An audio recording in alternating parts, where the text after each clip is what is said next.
sidee looga hortagi karaa biyo-baxa degdega maadaama dhalinyaro badan ay la dhiban yihiin xitaa ay ku adag tahay inay isbitaal aadan nibkooda dhakhtarka inuu la sheergalaya maanta waxaan filayaa dhalinyaro badan oo telefishinka arteen barnaamijka caafimaadka mar walba la socda in mawduucan uu quseeyo dhalinyarada xaasaska leh iyo kuwa aan lahaynba inta badan kuwa aan lahayn intaba in mawduucan uu quseeyo haddaba sidee dhibkan caadada ah dhalinyarada ay caadaysteen gebi ahaanba looga hortagi karaa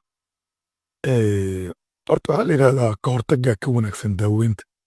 sida awgeed mar walba oo cillad ay imaato laga hortago waxay ka fiican tahay in lagaa daaweeyo macnaha sida awgeed waxyaaba aad u fiican looga hortagi karo waxaa ka mid a inuu qofku iska dhaafo waxa ku keenay premature ejaculation hadday cabsi tahay inuu cabsida iyo walwalka iska yareeyo hadduu maxaan ku idhahdaa qof xishoonay oo lamaaniisa inuusan ka xishoonin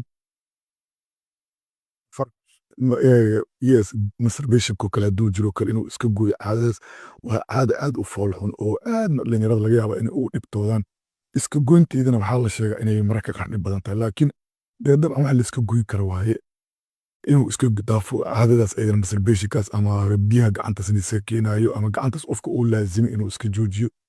filmaan xun hadduu daawado kale inuu iska joojiyo hadduusan jimicsi samayn kale qofku inuu jimicsi fara badan sameeyo kaastan waxaa aad u dhiirigelinaa kegel exerciseka midka loo yaqaana u fiican aad u dhiirigelinaa cunno balance diet qofka inuu qaato oo iska yareeyo waxyaabaha dufanta leh waxaa kaloo muhiim ayada naftirkeeda meesha ku jirto miisaanka in la dhimo obiiska kaliyaas saameyn xoog loo kuleeyaa la leeyahay